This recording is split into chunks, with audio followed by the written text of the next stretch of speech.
sebelum saya menanyai tentang observasi penelitian yang ada di cabang Muhammad Pangatarjo, saya mau bertanya sedikit terlebih dahulu dengan Bapak siapa? Hadi Ahmad Muhyiddin. Jabatannya di cabang Muhammadiyah Pangatarjo itu sebagai apa nih? Saya sebagai Ketua Majelis Tabligh Muhammadiyah Pangatarjo yang insya Allah 2 bulan lagi akan pemilihan.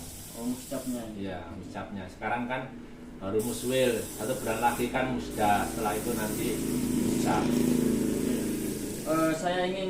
Saya ada beberapa pertanyaan terkait dengan perkembangan cabang Muhammadiyah Pangatarjo. Yang pertama ini, seperti apa sih sejarahnya berdirinya cabang Muhammadiyah Pangatarjo ini? Cabang Muhammadiyah Pangatarjo itu agak unik. Saya katakan unik karena dia berbeda dengan cabang-cabang Muhammadiyah yang lain. Kalau cabang-cabang Muhammadiyah yang lain itu dia menggunakan ibu kota kecamatan sebagai nama cabangnya, tapi khusus untuk Pangatarjo itu dia menggunakan bukan nama kecamatan. Kecamatannya ini kan Maduran. Tapi dia menggunakan cabang Pangatarjo itu ada sejarahnya. Karena apa? Sejarahnya itu begini. Dulu pertama kali ada cabang Muhammadiyah di Kabupaten Lamongan itu adanya di Pangatarjo. Bukan di Kabupaten Lamongan, bukan di Mbakbar atau di Sedayu. Tapi justru pertama kali adanya itu di desa Pangatarjo ini, karena dulu Pangatarjo itu adalah kota industri, kota yang dimana masyarakatnya itu sudah lebih maju dibandingkan dengan desa-desa yang lain, dimana pekerjaannya masyarakat pada saat itu sebagai pembuat sarung. Jadi banyak pabrik sarung di situ, sehingga hubungannya dengan orang luar kota itu luar biasa. Nah, dari situlah orang Pangatarjo itu banyak mengenal Muhammadiyah.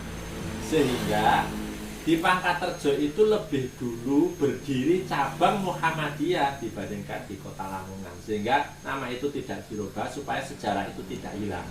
Oh, seperti itu. Jadi seharusnya kan di ADART-nya kan cabang itu nama kecamatan, seharusnya kan cabang Maduran.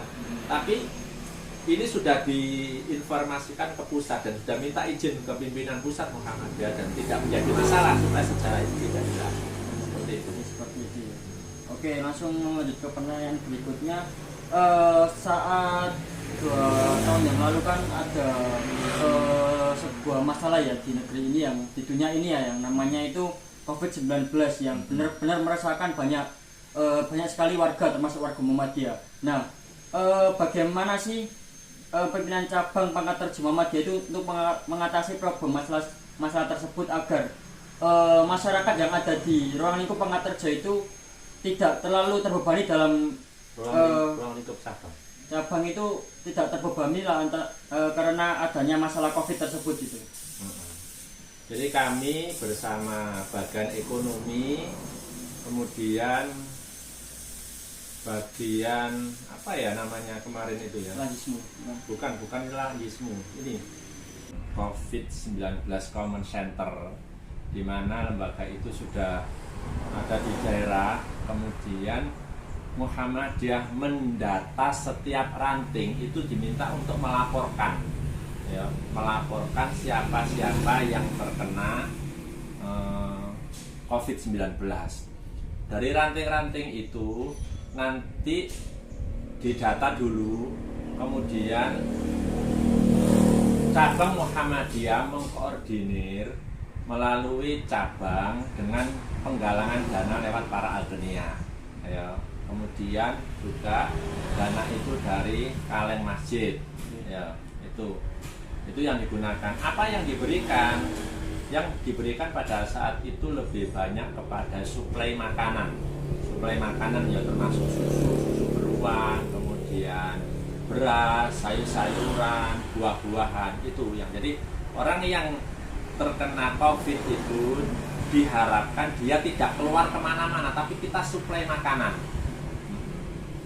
Ada yang satu desa itu sampai 5, 5 orang itu kita supply sampai rata-rata itu ada yang 1 minggu kita supply terus seperti itu. Ya memang dananya agak besar, tapi kami memulainya dari ranting, ya dari ranting itu ada abrinya berapa, kemudian kita ajak kerjasama, kemudian cabang juga begitu mengeluarkan dari BP ada berapa, kemudian dari kaleng-kaleng masjid ada berapa, kita fokuskan ke situ.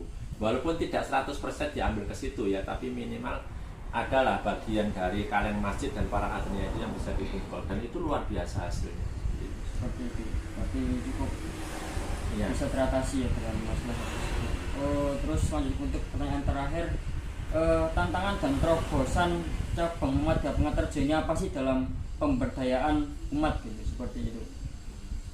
Cabang Muhammadiyah Pangkaterjo itu kalau pemberdayaan umat, kalau lazisme itu baru sekitar 2 tahun ini ya.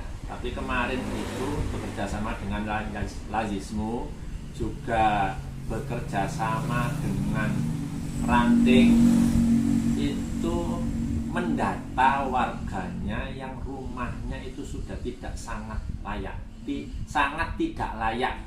Dan alhamdulillah kemarin di desa Parengan itu ada salah satu warga kita yang dibangunkan rumah. Jadi nanti caranya itu apa, dari ranting-ranting itu diminta sumbangan serelanya, seikhlasnya. Itu baru yang rumah ya, tempat tinggal. Kemudian yang pemberdayaan ekonomi itu macam-macam. Kalau pemberdayaan ekonomi itu ada yang bekerja sama dengan anggota dewan, termasuk di cabang Pangkaterjo ini ada yang mendapatkan proyek pengembangan sapi itu, ya, proyek Mas Budi itu, proyek pengembangan sapi itu. Nah, proyek pengembangan sapi itu dikembangkan, dan sampai sekarang alhamdulillah ketika hari raya besar, hari raya kurban itu kita nggak jauh-jauh mencari sapi yang sulit gitulah, minimal dari warga kita sudah ada, dan tinggal mencari tambahannya. Karena apa? Produknya masih belum banyak, dan pengembangannya itu baru apa ya? Baru penggemukan saja, bukan menernak ya, bukan menernak, tapi baru penggemukan saja. Di bibit misalnya harga 15 juta, kemudian nanti bisa laku 20, bisa laku 25, seperti itu. Baru sebatas itu. Tapi intinya itu sudah ada ya, karena sudah ada. Kemarin juga sempat digagas untuk membuat Surya Mart, tapi sampai sekarang masih belum jalan karena ya mungkin manajemennya yang belum rapi, sehingga masih perlu kajian ulang lagi. Maksudnya nanti kan orang Muhammadiyah itu kalau bisa belanjanya di supermarketnya Muhammadiyah sendiri. ya, mungkin cukup itu saja yang saya tanyai tentang Muhammadiyah yang ada di cabang Muhammadiyah yang ada di Pangkaterjo. Selebihnya kalau ada apa-apa lagi bisa saya kasih lagi untuk pertanyaan-tanya tentang Muhammadiyah yang ada di Pangkaterjo. Terima kasih.